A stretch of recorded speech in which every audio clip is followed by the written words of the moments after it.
happened? Where's the rest of the roller coaster? And why do I look like this? We're about to explore the movie genre of medieval mayhem and sorcery, and knights in shining armor as we've just entered the realm of fantasy and magic. You have been transformed into a knight. Little sis, a fairy princess, and big sis is a thief who has a habit of breaking into houses inhabited by 3 or more bears. 3 bears? Wait, that's from Goldilocks. But she looks more like Little Red Riding Hood. Aw, that's so cute! Didn't medieval fantasy start with tales of King Arthur? Or was it Tristan and Isolde? Or possibly Beowulf? Anyway, can I do magic like Merlin in this episode? You're a knight in shining armor. Knights normally don't do magic, unless they're a battle mage. But me, on the other hand, I'm your dungeon master guide for this adventure. I'll control the destiny of your quest with the wave of my hands. I can make things magically appear, aiding to your quest. Or take away things. Aw. Quest? We were riding a roller coaster at the local carnival. We're not on a quest. A quest is to search for something, a princess to rescue, or to find a powerful weapon. There are quests to vanquish evil villains and slay the monsters controlled by evil villains. Or all of the above. A quest to rescue a princess after finding a powerful weapon to vanquish an evil villain who controls a variety of monsters. I don't want to do any of that. I just want to ride the roller coaster. But since you can do magic, put on a show for us, Uncle. I want to see something cool. Instant gratification. That's what I'm about. Not epic quests. Not time-lapse, movie montages of traveling great distances. Just show me some really cool magic. Can you make a dragon appear? That'll be cool. Sure. Now you guys put your heads together and come up with a strategy to defeat the dragon. I'll give you a moment to think about what you want to do in this scenario. Let me know when you're done thinking. You can fight the dragon with your weapons, possibly cast a spell if you know magic, or something else entirely. Hey, I didn't say anything about wanting to fight a dragon. I just want to see one. You're the dungeon master. Point your TV remote at it and make it go away. Sorry, that's not how the game is played. You wanted a dragon in your quest? You got one. Now come up with a strategy to vanquish it. I told you, I didn't want to be on a quest. I don't want to rescue a princess. I don't want to fight an evil villain. And I especially don't want to fight an extremely large, terrifying, mythical creature like that. I just wanted to see some cool magic. But I've got a great strategy nevertheless. Then we shall proceed. You have the initiative. You may make the first move. What's your great strategy? Run away! Where are you going? We're supposed to be teammates.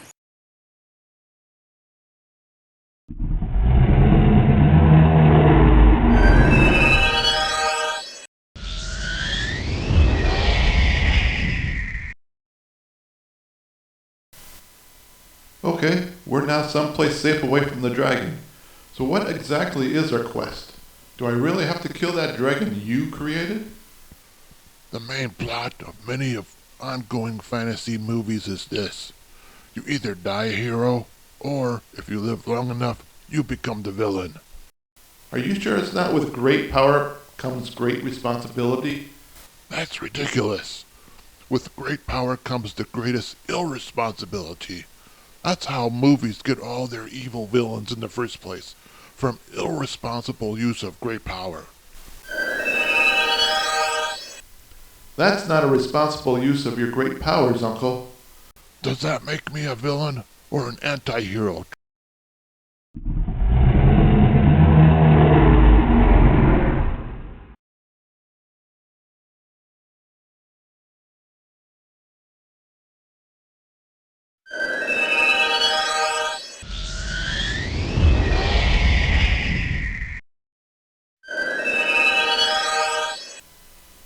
Okay, Uncle, we're back where we started from. We would like to go home now, unless you're going to create a powerful weapon for me to use against that dragon.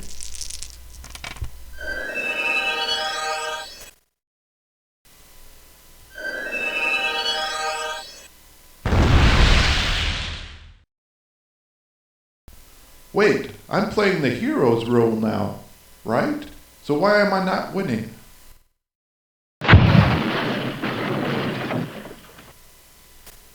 Is it my turn to get even yet? I'm obviously the persistent hero that makes a strong comeback at the very end and wins, right?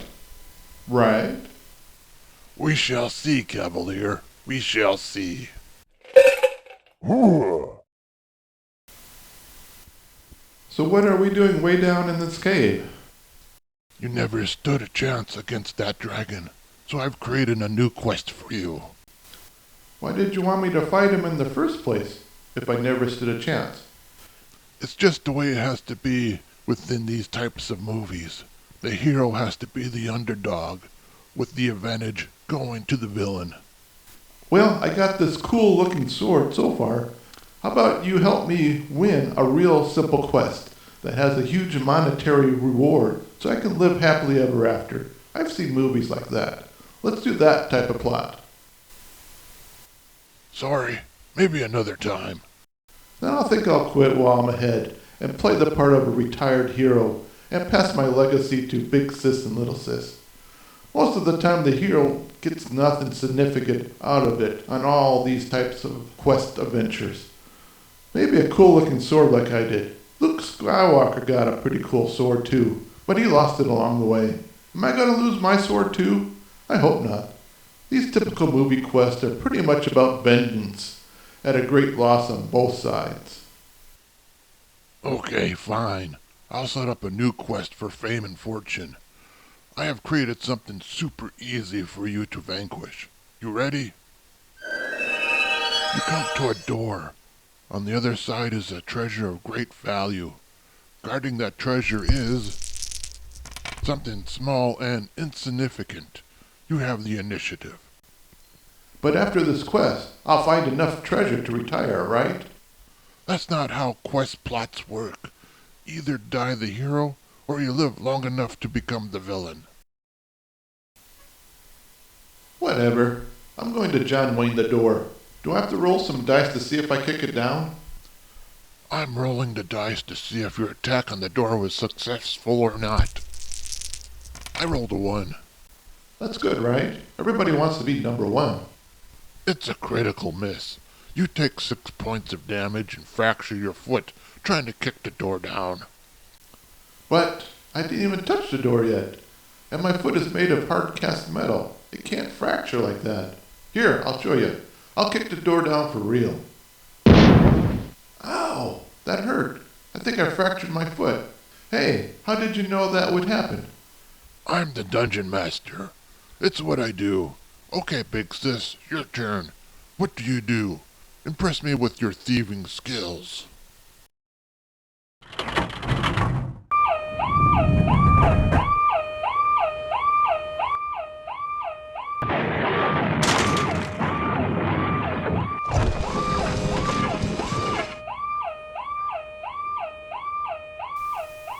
Robot, you took 4 points of damage from the fall.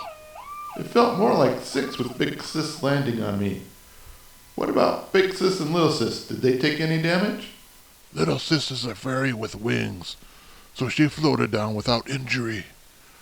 Big Sis used her acrobatic skills and landed on you to break her fall. And I don't remember you having a rope before going down there. Where'd you get that rope? I'm not a knight in shining armor anymore. I switched over to one of those battle mages you were talking about earlier. And being a battle mage at the 10th level wizardry level, I merely conjured this rope to magically appear. And then further using magic, I'm going to levitate little Sis up there with this rope. She can tie it to something and we'll climb out of here. You know she's a fairy with magical wings. She can fly on her own up to the top with that rope, without your magic.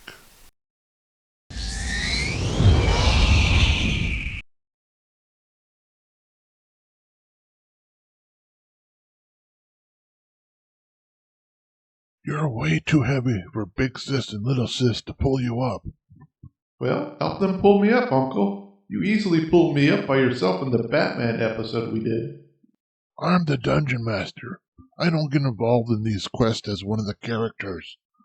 I'm just a guy who randomly make things happen by rolling dice. Okay, you guys, tie that rope to something and I'll climb out. Okay, they tied the rope. Try climbing up.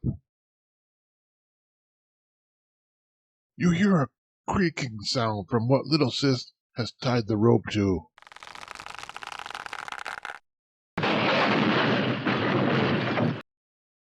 That's another 4 points of damage. I just remembered, I'm a battle mage. I can levitate myself out. Well, it's going to be a lot easier to open that door without a handle. Okay, Mr. Dungeon Master, sir. I furiously kicked that door in. I rolled a 1 again. Again? Don't tell me it's a critical miss. There's nothing holding that door shut. Watch. I'll kick it in for real. Ow! Sorry, the door pulls open. That's why there was a pull handle attached to it. You just can't kick it open from where you're standing. You take 6 more points of damage. Being that you're a 10th level battle mage, you have 24 hit points. That's kind of low for a 10th level battle mage. Well, you change your class from knight to battle mage in the middle of an adventure. Penalties do apply. You've lost 6 points for kicking the door the first time, 4 points falling into the pit the first time, another 4 falling back into the same pit when the door handle broke off, 6 more getting injured for kicking the door again. So that leaves you with 4 points. What happens when it gets down to 0? you die. I'm a robot. I can't die. You break down and cease to function. Highly dubious with doubt. Many of my hardware operates independently. If all my outer appendages were severely damaged, I wouldn't altogether cease to function like that. This is not the normal world of conventional physics. It's one of fantasy. Fine, I'll just stay behind and back of the group so I won't get hurt. By the way, how many hit points does Big Sis and Little Sis have? Big Sis is a 5th level thief acrobat, so she has 25 hit points. That's a lot more than I have, and I'm a 10th level battle mage. I told you, certain penalties do apply when switching classes in the middle of an adventure. Okay, now for Little Sis. Little Sis is a level 1 magical fairy princess. She has 1,235 hit points. What? But she's like only level 1. How can she have that many hit points? Fairies don't have that many hit points. I've checked the monster guide. She's a magical fairy princess. You don't want to mess with a fairy princess in any type of fantasy realm. They can survive anything thrown at them in just about every fantasy movie they're in. Okay, princess. Since you got the most hit points, you go first. Get out your magic wand just in case.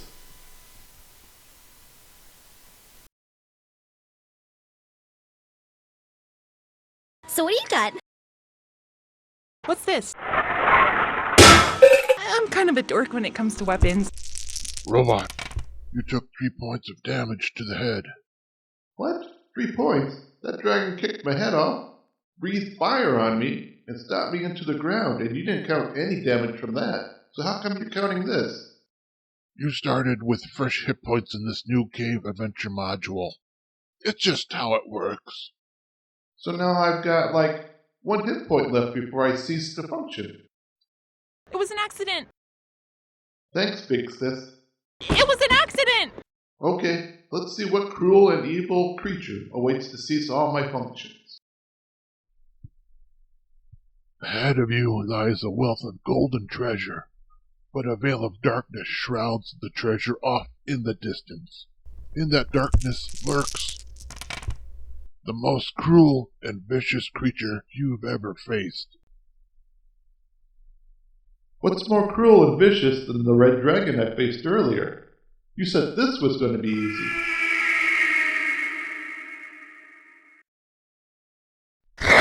It's one of those killer rabbits from Monty Python, isn't it? Look at its eyes. That's just not right. You don't get glowing red eyes like that unless you're evil by nature. Oh, that's so cute. You've got a glowing red eye in this episode. I do?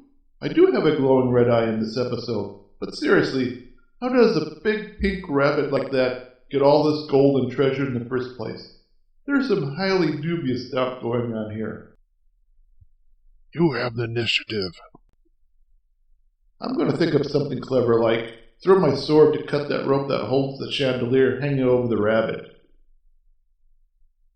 Great, I missed. Wait, don't you have to roll the dice to see if I missed? The odds of rolling another 1 is astronomical. It's not a 1. It's a 2. Still a miss. Oh great, my sword disappeared in that dark area. Does anyone have a flashlight? Little sis, cast a light spell over in that direction so I can find my sword to hack this road into pieces. There are alternatives to violence. Diplomacy is just an effective tool as any swordplay. It's just a weird-looking bunny rabbit. What's there to negotiate? We kill it and take its treasure. Quest complete. I retire a rich battle mage. Okay, humans, you're to give me all your valuables you're carrying so I can add them to my collection. Are you robbing me? No, I live here. You're the villains. Look what you did to my front door. Who's going to pay for that? You are, by giving me all your belongings.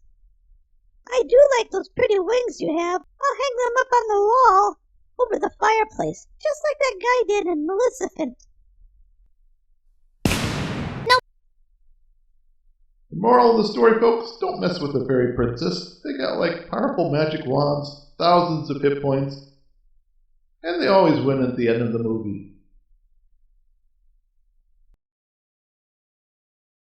Let's take what we can carry and walk back home through the roller coaster cave. We'll get the rest of it later. Something fell out. That jewel dagger just did 3 points of damage to your foot. I'll summon up that dragon again to haul all this treasure back home for us.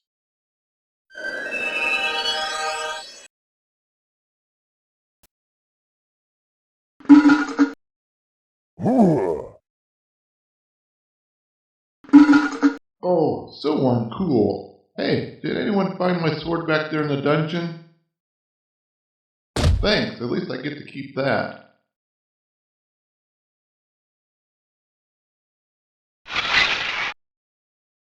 Hey, give that back.